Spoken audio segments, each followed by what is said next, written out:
Bonsoir, je suis Timothée David Wemba, rédacteur chez Iris Football. Je suis là pour parler des léopards U20 de la République démocratique du Congo. Parce que d'abord, les léopards ont joué avec des joueurs de moins. À partir de la première journée, les léopards n'avaient que 14 joueurs.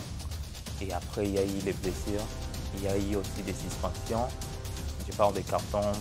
Et après, les léopards ont aussi gagné des équipes comme le Cameroun qui était jusqu'à là la meilleure attaque du tournoi. Et après, les léopards ont battu la République du Congo. Je dirais que c'est un miracle. Les 20 joueurs. On devrait avoir plus de binationaux. Entre autres, je crois, Manitou qui est du côté d'Amiens.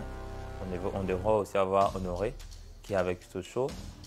Mais vu que les tournois ne se jouaient plus dans les fenêtres FIFA, les équipes avaient la possibilité de libérer ou de retenir leurs joueurs. Et les binationaux ont été retenus.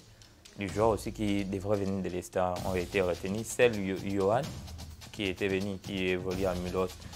Après, la FECOFA devrait normalement refaire sa liste, remplacer les autres par des joueurs locaux. La FECOFA l'a fait, mais la FECOFA n'a pas envoyé sa liste dans les délais prévus. Les délais prévus, ils ont envoyé ça après, d'où vous avez vu des gars comme des Chabani, Issa, des Emile, Kaloumé étaient là, mais ils n'ont pas joué. Parce qu'ils n'étaient pas enregistrés dans les délais. Et ce qui a fait qu'on s'est retrouvé avec 14 joueurs enregistrés. Lorsqu'on a commencé la compétition, Eugène Dimbo n'était pas à 100%. Il a contracté une blessure.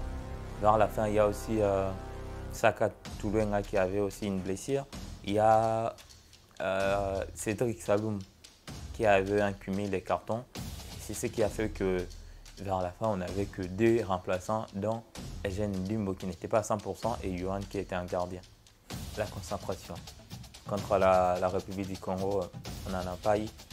On a joué, on n'a pas mieux joué durant les 30 premières minutes et c'est ce qui a causé notre tort. Même depuis Deschamps était venu avant 15 minutes, on a manqué de la concentration. Et si vous suivez la rencontre contre la République du Congo, vers la fin, on a touché 3 fois les poteaux. Donc on ne manquait pas des atouts pour les battre. Contre la Guinée, on avait les choix. Parce que contre la Guinée, on n'était pas obligé qu'elle perde. On pouvait faire un nid. Parce que la Guinée avait perdu 2-0 contre la République du Congo et nous, on avait perdu 1-0 contre la République du Congo qui a fait qu'on avait -1 et ils avaient -2. Donc, on pouvait faire un nid et se qualifier, mais comme nos jeunes, nos léopards sont des variants, des héros, je peux dire plusieurs choses sur eux. Ils ont trouvé bon qu'ils devraient gagner, ils ont puisé au plus profondé pour gagner, parce qu'on était d'abord mené. Après, on a égalisé, on a remonté le score. On était plus déterminé qu'eux. Évidemment, c'était cette rencontre, c'était comme notre déclic, la victoire contre la Guinée. On a joué contre le Cameroun, qui était la meilleure attaque du tournoi, avec des joueurs comme Angel Ojo. Et il ne faut pas oublier, il y avait aussi Nata Douala, qui était je dirais, les seuls joueurs qui avaient joué la CAN. Et heureusement pour nous, ils n'avaient pas joué pour cause d'une réserve. Et on avait eu une détermination, l'envie de gagner, l'envie de faire mieux. On a fini très fort contre les Camerounais, et ce qui a fait que nous puissions avoir même ces nuls et finir les travaux à la séance des tirs. On était aussi aidé par le coaching. Vous menez, après, vous êtes déjà amoindri par rapport au nombre d'effectifs. Il y a votre joueur, votre central qui est comme d'un carton rouge, qui est Kalonji. Et après, vous devrez jouer avec pas plus de 12 joueurs. Le coach avait un peu hybridé son style. Si vous regardez, il y a d'autres phases où on était à 4-4-1. Il y a eu aussi des phases où on était à 4-3-1. Il y a eu aussi d'autres où on était à 5 DD. Donc, vous voyez, il y avait vraiment des joueurs qui faisaient des permutations.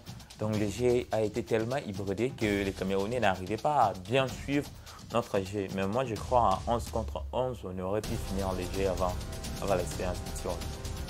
Claude, avant, avant, on avait droit à 3 changements.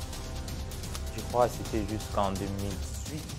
Jusqu'en 2018, j'ai un peu oublié vraiment, mais je crois on a passé des 3 à 5 changements après la Covid. Et pour moi, ce n'est pas une raison de dire que voilà, nous sommes qu'à 12, nous sommes 14, on peut perdre comme nous voulons. Non. D'abord, les derbies, il n'y a pas un petit derby. Moi, c'est encore des derbies difficiles. Même c'était, comme les autres disent, une rencontre des bouchons, des vrais fermiers. Ils ont oublié, ils ont mis leur tunique des héros et après, ils ont battu cette équipe. Ce qui nous a un peu plus sauvés, c'est parce qu'on avait marqué très tôt. On a pris l'avantage et au retour des vestiaires, on a aussi marqué aussi très tôt. Des buts des décalages qui étaient dit à la 6e puis à la 51e minute. C'est ce qui nous a donné cet avantage et lorsque les autres Congolais ont commencé à revenir, on était déjà devant. Ils ont fait l'essentiel, ils ont apporté les derbies. Ils ont lavé leur image parce qu'on avait perdu en phase de groupe. Oui, je le pensais. Parce que la défaite contre la République du Congo, c'était juste parce qu'on avait mal entamé notre rencontre. Ni c'était ça, on devrait gagner. Et coach Guy était là, on a fait les stages à Rotterdam, on a fait les stages à Tunis, on a fait les stages à Rabat et puis au centre en pauvre. Donc le coach connaissait mieux son équipe et moi je crois qu'il doit encore continuer. On joue la phase finale, peut-être on devrait lui donner la sélection U23, peut-être, pourquoi pas. Il l'a déjà fait, hein. Il l'a déjà fait. Je ne crois pas que c'est très important de changer maintenant. Jusque-là, l'objectif n'est pas encore défini, mais je crois que la seule chose qui est prédéfinie, on peut tout avoir sauf la honte.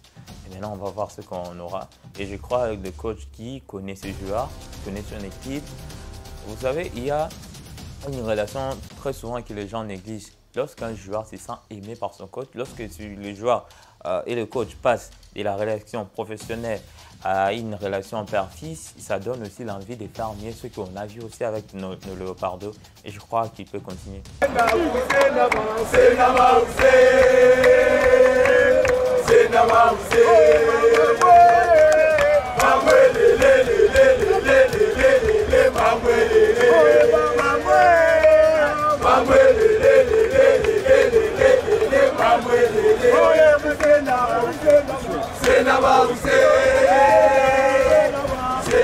Pour Sodia et merci à Inov TV, c'était Timothée David Wemba, rédacteur du Reste Football.